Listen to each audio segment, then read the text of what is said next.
Hello, Jasper. Maybe you'd like to introduce yourself and give us your sign name. Great. Yep. So, hi, my name is Jasper. Sign name Jasper. Yeah. I'm from Oxford originally, and then I moved to North Wales for 5 years at university, where I did 2 degrees in clinical neuropsychology for my undergraduate and my postgraduate. Um, yeah. So I'm a wheelchair user. So my main condition is called Ehlers-Danlos syndrome, or EDS, which is a connective tissue condition, which basically is due to faulty collagen. So that's the kind of glue that holds our joints together in the body. So because that's faulty, that means it affects everything because collagen is everywhere. So that's from my kind of main symptoms, such as fatigue and joint pain, but it also includes things like allergies and heart and obviously hearing issues.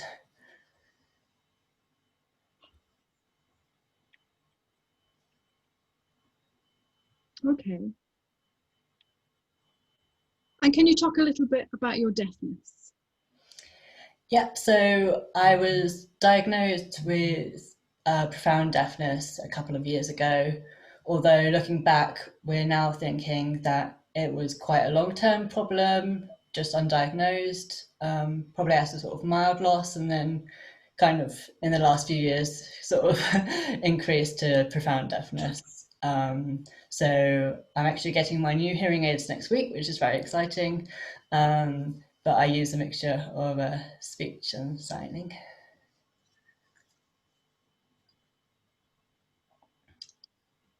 And you've been learning sign language since you started to lose your hearing more profoundly then? I actually only learned signing last year, but I'm currently doing my level two. Great. Well, I hope that goes well. Thank you. Maybe you could tell us, how do you identify yourself? So identify as bi, asexual, and I'm also a trans man.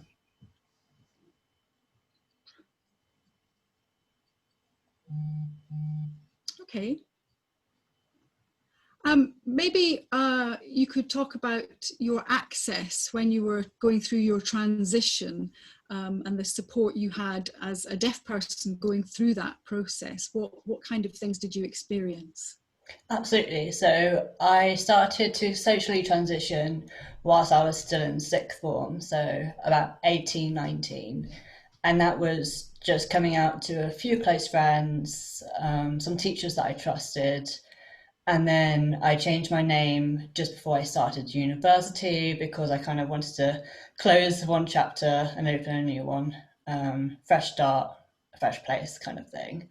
Um, so, that side, there wasn't really much support that I needed because it was a lot kind of more personal, just call me this now, not this. But then when I got to university, at the end of my first year, that's when my medical transition started over the summer. And that's when it kind of got a bit more complicated. So in my first year, I hadn't been diagnosed as deaf officially yet. So because of that, I didn't really have much access to anything. And looking back, I can see that definitely caused a lot of difficulties trying to kind of access consultants and understanding doctors. So when you go to your first gender clinic appointment, they recommend that you go with someone. So I brought a friend with me, and it was mostly them sort of just relaying via them rather than actually communicating with me, which, you know, is the story of every deaf person ever when you go to an appointment. Um, but yeah, so it's a difficult one because with your transition, it never really ends. It's kind of always ongoing. Um, and I think over time, I've noticed, who the good doctors are, who's going to, be able to book me communication support if I need it. And if they're not available, I'll just kind of reschedule to when they're back. So I've kind of solved that issue now, but it was definitely a challenge getting there, particularly in a new place where I didn't really know anyone. It was quite difficult to try and navigate because I didn't really want to put a pause on it, because gender clinic lists are long enough as they are without having kind of added complications.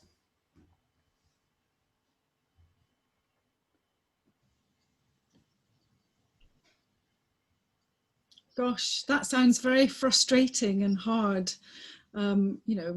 Accessing all of that without people understanding your communication needs, as well as going through the process on top of all that of transitioning. That sounds like quite a difficult time. And you went to university. You were the LGBT NUS rep in Wales. Yeah, that's Is right. that right? Yeah. Can you tell us about that? Yeah, so I was at university in Bangor, which is right at the north of Wales. And my role was NUS Wales LGBT plus officer. So this was the kind of Welsh nation version of NUS UK, which is the main organisation.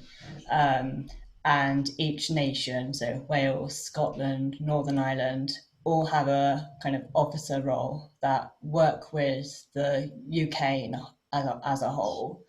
I would say it was a very mixed experience being a disabled officer.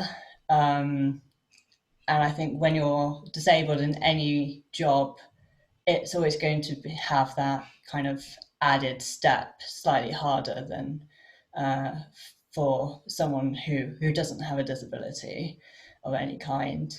And yeah, so it gave me a lot of insight. I learned a lot about politics. I wasn't really that into politics before getting into the role.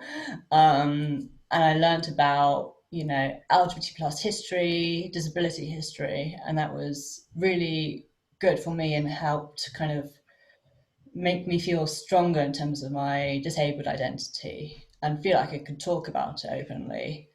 And I also got all these amazing connections to loads of organisations and people as well. I actually met my fiance through NUS, so very grateful for that. Yeah, but there was a lot of issues there too. So there was a lot of ableism in the organisation. So the year before me, there was an accessibility budget for the officers, which could be used for transport or accommodation, interpreters, that sort of thing. And then as I stepped into the role, that got cut, which meant I had to use my campaign budget if I had any access requirements. So things like booking an accessible hotel room, I had to decide whether I wanted to run a campaign or be able to get to somewhere, like a workshop that I was going to. So it was very difficult to see my other officers be able to do all this amazing stuff, and I had to very much limit what I was able to do with the money that I was given. So that was really difficult. And often when I did ask for certain access requirements, it was very much just shut down. Why do you need this? Are you sure you need it? So that was quite a challenge. Gosh, that sounds really tough. Did you enjoy being the officer then, the NUS officer? Yeah, so it was definitely really tough, but it also built a lot of my character, and I have a much thicker skin now, I think, when it comes to, you know, being denied access. I have a lot more fight in me now. And I did get some amazing opportunities, like speaking to BBC Wales about LGBT plus and disabled issues. And I also managed to go basically around the UK delivering workshops on asexuality, trans awareness, that sort of thing. So it had its pros and cons, but I'm very glad I did it. Oh, well, that's good. It sounds like quite a huge experience. So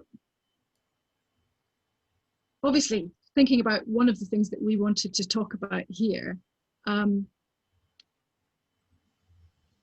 between Darlington and Newcastle, sorry, Michelle, it's been very jerky. Can you just go back and start the question again, because the internet sort of lost you? Sorry. Okay.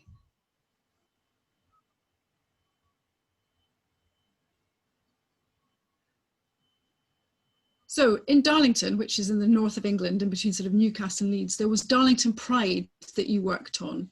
And you, you wrote an article about the poor access at Darlington Pride. Can you tell us a bit about the access issues at Darlington Pride?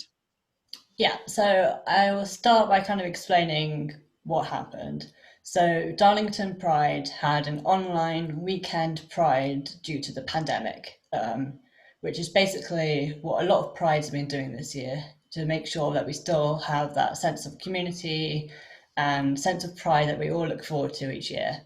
So it was the 8th to the 10th of August. And I was with my friend planning on watching the first day, and we were, I think it was on YouTube and Facebook. So we were on YouTube watching it, and I realized that they were all kind of cheering on, and I wasn't aware of what was going on because there was no captions or anything.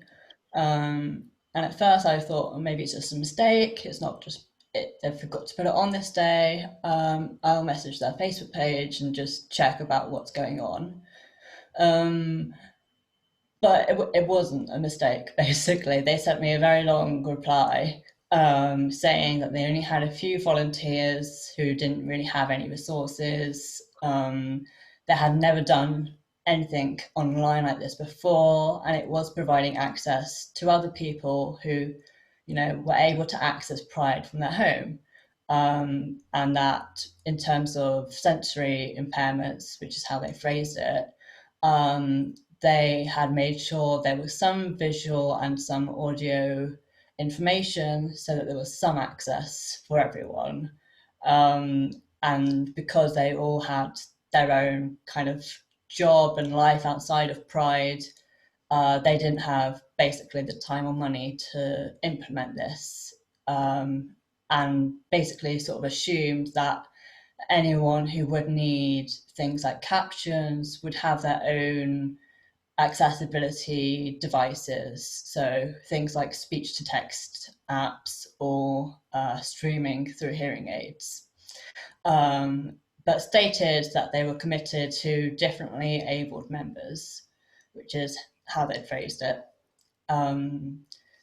So there was quite a lot of issues there, and not really what I was expecting as a reply to me just querying if there was going to be access on the next day.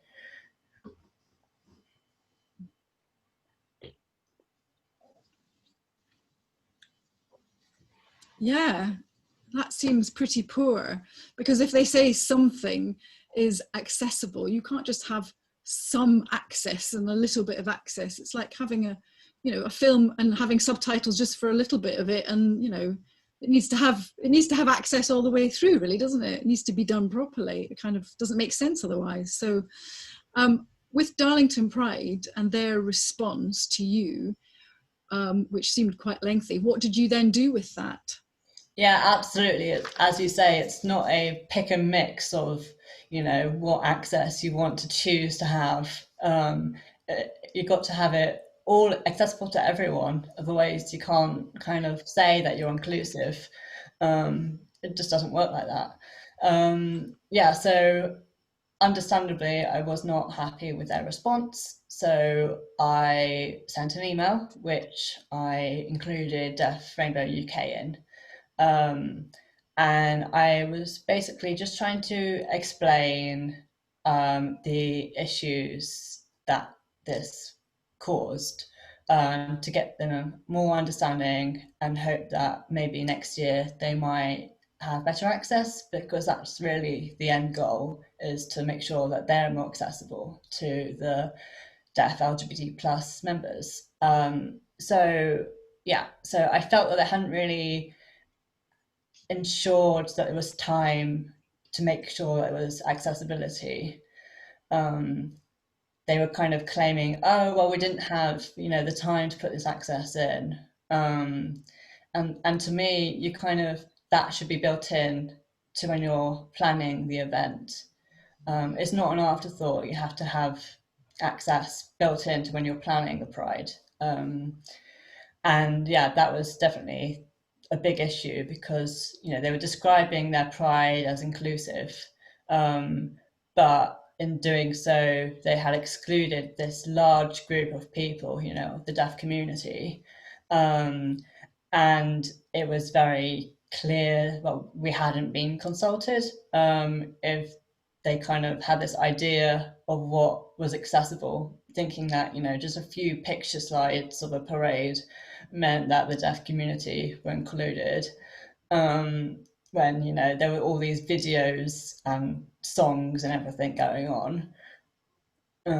Yeah, so they were saying that they had, the public had accessible aids, and it was very much on the public rather than the committee to make it accessible, basically. So, I raised this concern of the term differently abled, because it has a very negative connotation. And as an organization, they should be leading the way with, appropriate and inclusive terminology. And particularly that more than 1/3 of the LGBT plus community identify as disabled. I just felt they hadn't gone enough, they hadn't done enough, and really they needed to be a lot more proactive in what they were doing. So I offered some suggestions for what to do in the future. So I linked in local and national charities, which is why I was included Deaf Rainbow UK, in the hope that in the future that the access will get better.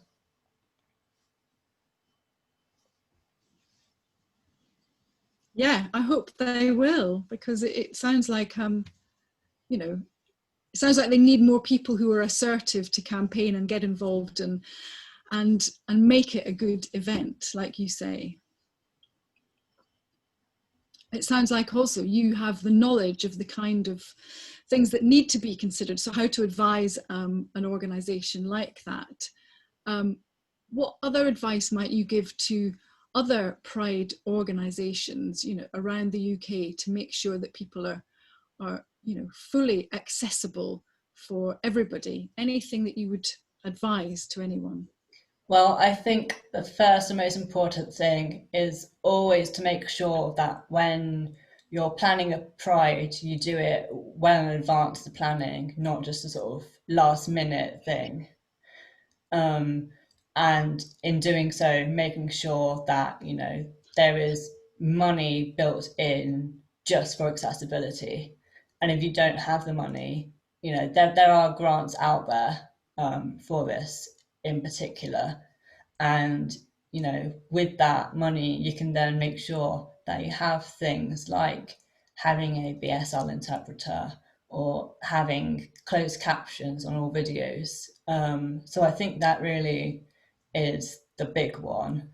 But as well as that, I think it would be great just to have, a working group of disabled people, who can say, oh, actually, this doesn't quite work. Maybe we can find an alternative. Maybe having local charities from different disabled groups who can say, actually, for visually impaired people, this maybe doesn't quite work. But in the past, we've used this software which works with screen readers, and just trying to consider everything from a different lens. So when you're advertising, make sure you say, we have this access, we have this access. If you have a particular access issue that you don't think we've included, please contact us. And it's really about just being open to recommendations from other people.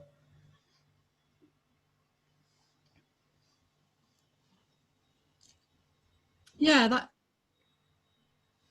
that sounds good, and I hope that Darlington Pride and other prides next year will take on board what you say and your advice. And I think, certainly, for Deaf Rainbow UK, it's useful advice, and hopefully there will be more access for different prides next year. Although hopefully we'll get back to more normal face-to-face kind of life next year. And I think it's useful, as you say, to start organising things early and make sure that people have considered things in advance rather than add things on as an afterthought. I think that's a really important point, isn't it? Yeah, definitely. So I think we have time for maybe one more question. Great. At the moment, are you studying, you're doing a thesis at university? Can you tell us a bit more about that? Yeah, so how it's going? I graduated from my university last year. My thesis was, the topic was called a clinical battery assessment of acquired topographical disorientation, which in simple words basically means that I was creating a new criteria for a type of brain injury, so that people can get a formal diagnosis. Because at the moment, this type of brain injury, it doesn't have any like rules or criteria for how to get diagnosed. It's very kind of exclusion based at the moment of, oh, you don't have that or this, so we'll just say it's this, but I can't be sure. So it was trying to basically have a baseline formula so that people can start getting a formal diagnosis and actual appropriate support. And this type of brain injury basically is, after you have a brain injury, you start getting lost or start forgetting or not being able to navigate. And that's what my thesis was on, and we're currently writing it up so it can get published, so that hopefully in the future a future neurologist will be able to diagnose someone with topographical disorientation without having to kind of guess of what's happening.